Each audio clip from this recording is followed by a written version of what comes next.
নমস্কার বন্ধুরা, আমি অনুশ্রীর হোম লাইফে জানাই তোমাদের সকলকে স্বাগত। তোমাদেরকে সাথে নিয়ে চলো আর একটা নতুন দিন শুরু করি। পরশুদিন রাত্রিরেও বেশ বৃষ্টি হয়েছিল, আর কাল রাত্রিরেও প্রচণ্ড পরিমাণে বৃষ্টি হওয়ার ফলে দেখো আকাশের অবস্থা আর চারিদিকটা কুয়াশায় ভর্তি। এখন কিন্তু বেলা 9টা বেজে গেছে, তবুও আকাশের এই অবস্থা। আর আলু জমিতে জল দাঁড়িয়েছে নাকি দেখতে গিয়ে তোমাদের দাদাভাই এই এত বড় একটা ফুলকপি নিয়ে এসেছে। এগুলো বৃষ্টির ফলে নষ্ট হয়ে যাবে, সেই কারণে কেটে নিয়ে চলে এসেছে। দেখেছো কত বড়। দিন আগে জমিতে গিয়েছিল, সেখান থেকে সর্ষে শাক, বেতো শাক আর আলু শাক নিয়ে এসেছিল। এগুলো আজকে ভাজা করে নেব। আর দেখো মাছ ভেজে নিচ্ছি। মাছের আজকে করব সর্ষে দিয়ে ঝাল, আর বেগুন ভেজে নিয়েছিলাম, আর শাকটা ভেজে নেব। খুব টাটকা শাক, জমির, সবই চারিপাশ থেকে তোলা। রসুন আর পেঁয়াজ ফোড়ন দিয়েছিলাম, শুকনো লঙ্কা দিয়ে শাকগুলো তুলে দেব। দিয়ে হালকা কিছুক্ষণ ভেজে নিয়ে আমি লবণটা সবসময় দিই। প্রথমে দিলে কি বলো তো, একদম অনেকটা জল বেরিয়ে যাবে আর শাকগুলো তাড়াতাড়ি সেদ্ধ হয়ে যাবে, ভাজা যাবে না।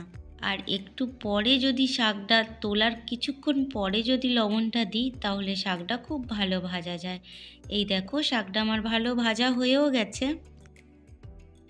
বন্ধুরা, খাওয়া দাওয়া সেরে দুপুরে ছাদে চলে এসেছিলাম, আর সকালেও একবার ঘুরে গিয়েছি, তখন তোমাদের দেখানো হয়নি। দেখেছো ফুল গাছের কী অবস্থা। প্রত্যেকটা ফুল এইভাবে নষ্ট হয়ে গিয়েছে। চোখের সামনে তৈরি করা জিনিস যখন নষ্ট হয়ে যায়, সবারই খুব মন খারাপ লাগে। কিন্তু প্রকৃতির ওপরে আমাদের তো কিছু করার থাকে না। হ্যাঁ, অবশ্যই এগুলো যদি তুলে রাখতাম তাহলে খুব ভালো হতো, কিন্তু রাত্রিরে যে এত পরিমাণ বৃষ্টি হবে সেটা বুঝতে পারিনি। আর ফুলের যে পাপড়িগুলো পচে গিয়েছে তা না, কিন্তু বৃষ্টির ফলে এই রকম অবস্থা হয়ে গেছে। পর্যন্ত আকাশের যা অবস্থা, তাতে মনে হয় বৃষ্টি বুঝি আরও হতে পারে, কেননা এখনও গুঁড়ি গুঁড়ি বৃষ্টি পড়ছে। আর গাঁদা ফুলগুলো কেমন মুচকে ভেঙে গিয়েছে দেখবে, ফুলের মানে জল পড়েছে তো ওর মধ্যে। এই দেখো এরকমভাবে ভেঙে গিয়েছে। প্রচুর পরিমাণে এক একটা ফুলেতে জল রয়েছে, যার ফলে এটা হচ্ছে। কিছু করার নেই আমার আর এখানে। দেখো বন্ধুরা, প্রত্যেকটা পাপড়ির ভেতরে কত পরিমাণে বৃষ্টির জল জমে রয়েছে। শুধু এই ফুল গাছের জন্য না, চাষের জন্য চাষিরা মন থেকে চাইছেন যে বৃষ্টি আর নাই হোক। কেননা এখন তো আলুর সিজন, আলু বেশি জল সহ্য করতে পারে না। জল প্রয়োজন, কিন্তু অতিরিক্ত জলে সব জিনিসই নষ্ট হয়ে যায়। দেখা যাক, আজ পর্যন্ত বৃষ্টি দেখাচ্ছিল, এরপরে আর বৃষ্টি নেই।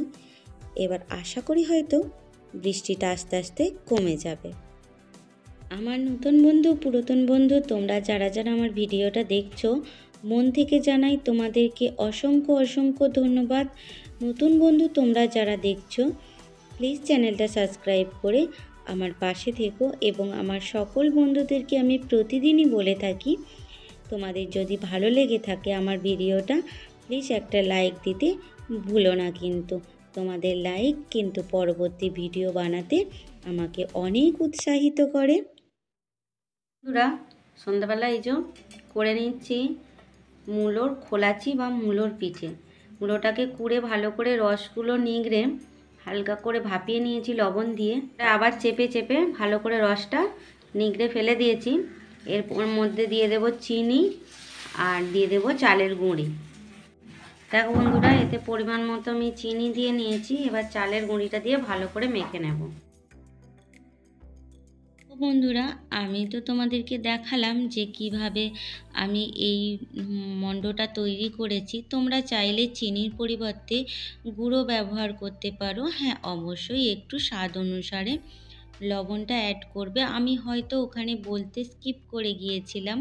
আমি অবশ্যই অল্প পরিমাণে লবণ দিয়েছি, মানে চিনিতে মিষ্টতা যতটা প্রয়োজন ঠিক ততটাই দিয়েছি।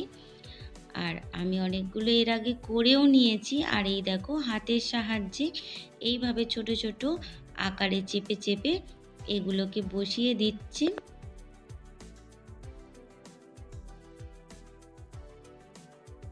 এই পিঠাগুলো একটু ধৈর্য ধরে আর অনেকটা সময় নিয়ে আস্তে আস্তে করে করে নিতে হয়, কেননা এটা ভাজতে একটু বেশি সময় লাগে। আর এই দেখো, আমি আগেই কটা কলাচি করে নিয়েছিলাম, তোমাদেরকে সেগুলো দেখিয়ে দিলাম। খেতে কিন্তু খুব টেস্টি হয়, খুব ভালো লাগে।